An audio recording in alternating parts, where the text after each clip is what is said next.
Without database. पहले हम ये काम देख रहे हैं, डेटाबेस से भी बना हुआ है मेरे पास। ऑथेंटिकेशन ऑथराइजेशन यहाँ पे हम कुकीज और क्लेम आइडेंटिटी से करते हैं, ठीक है। ऑथेंटिकेशन ऑथराइजेशन में जिस तरह आप सेशन के अंदर पूरा एरे स्टोर करा सकते हैं, उसी तरह ये यूजर मॉडल अपना बना लेते हैं, ठीक है। उस यूजर मॉडल डेटाबेस में नहीं बनता, वो यूजर मॉडल आपका क्या बनता है, नॉर्मल एक वे में बन रहा होता है। यानी कि आप उसके अंदर नेम, एड्रेस, आइडेंटिटी, ये सारी चीजें क्या कर सकते हैं, ऐड करवा सकते हैं, ठीक है भाई। क्लियर है लास्ट तक? हाँ। अब यहाँ पे मैंने क्या किया, मैंने कहा कि विदाउट डेटाबेस मुझे एक गेट बनाना, एक गेट बनाया, login action I action result login, इनके साथ मिलकर तो मेरा बर्थडे प्लान कर रही हो। ये लोग नहीं करते बनाया हम कुकीज। ऑथेंटिकेशन ऑथराइजेशन का मतलब क्या होता है, ऑथेंटिकेशन का मतलब होता है एक ऐसी चीज जो ऑथेंटिकेट हो, यानी सिर्फ लॉगिन हो। यानी कि अगर यहाँ पर आके मैं सिर्फ इंडेक्स पे, ये इंडेक्स का पेज है, अगर मैं यहाँ पे सिर्फ आके ऑथराइज लिख दूं तो इसका मतलब है कि जो बंदा लॉगिन होगा वही इंडेक्स पेज पे जा सकेगा, अदरवाइज कोई नहीं जा सकता, ठीक है। ऑथराइज का मतलब ये होता है। लेकिन अगर ऑथराइज के साथ अगर मैं रोल सेट कर दूं इक्वल टू एडमिन, तो इसका मतलब है ये ऑथराइज हो गया। ऑथेंटिकेशन का मतलब लॉगिन आ जाइए। लेकिन क्या आप इस काम की पर्पस करने के लिए ऑथराइज हैं? अगर ऑथराइज हैं तो फिर आप यहाँ पे role equal to admin set करेंगे, ये ऑथराइजेशन चेक करता है।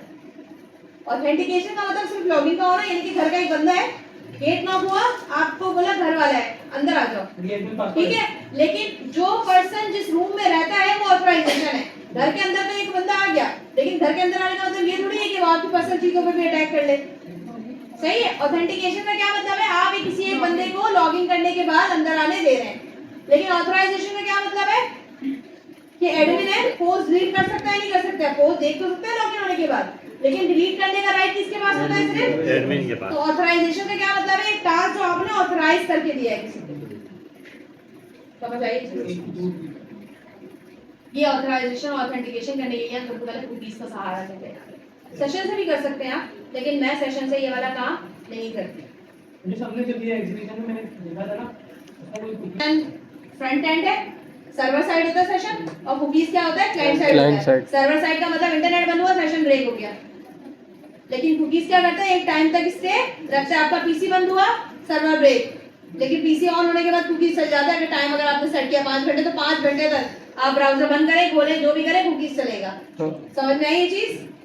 क्लियर हुआ? सही। अब यहाँ पे एक्शन लॉगिन तो बना दिया। अब मैं ये कह रही हूँ कि मुझे आप लोगों को मैंने एक फॉर्म डिजाइन करना बताया था, एक पेज बनाया है इसके अंदर, और लॉगिन का पेज बनाया, और लॉगिन के पेज में मैंने आपको एक फॉर्म डिजाइन करना बताया था,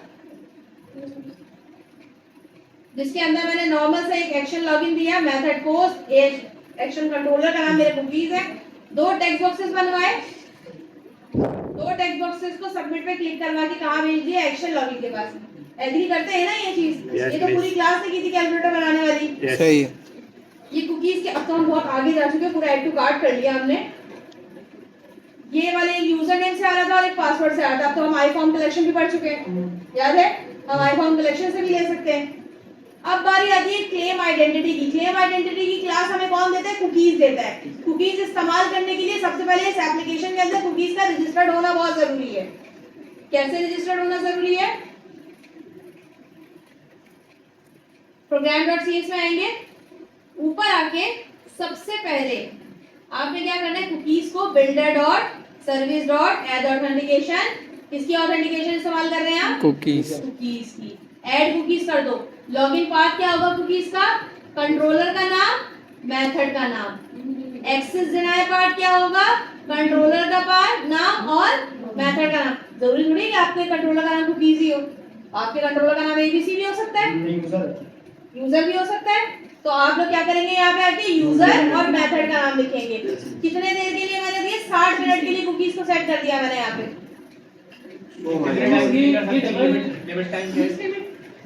1 से 2 दिन, 100 दिन तक की, 100 डेज तक की होती है। 100 डेज कैसे लिखेंगे? ये इसमें मिनट्स नहीं आता है, 100 डेज मल्टीप्लाई करके आता है ना, वही ना।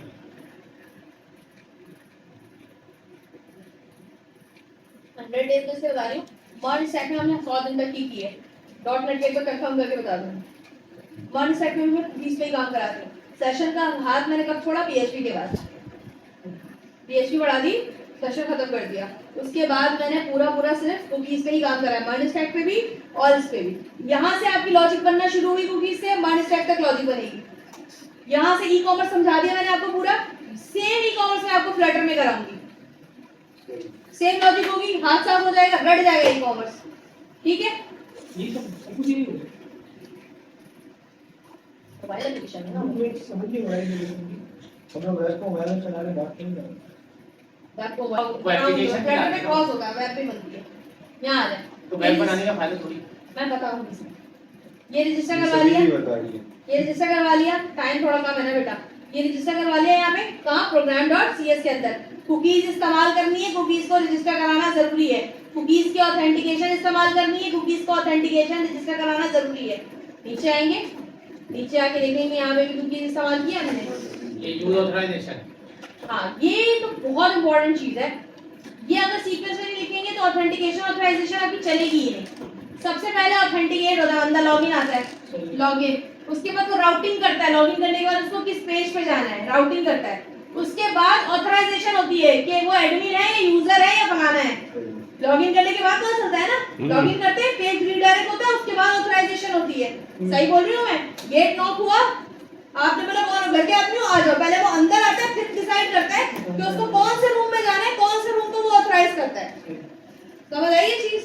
एक बंदा गेट नॉक करता है, अंदर आ गया, ऑथेंटिकेशन हो गई, राउटिंग कर लिया, उसको चल के आ गया, राउटिंग का मतलब हो गया ना कहाँ तक आना है। अब ऑथराइज करना है कि कौन सा कमरा उसका है।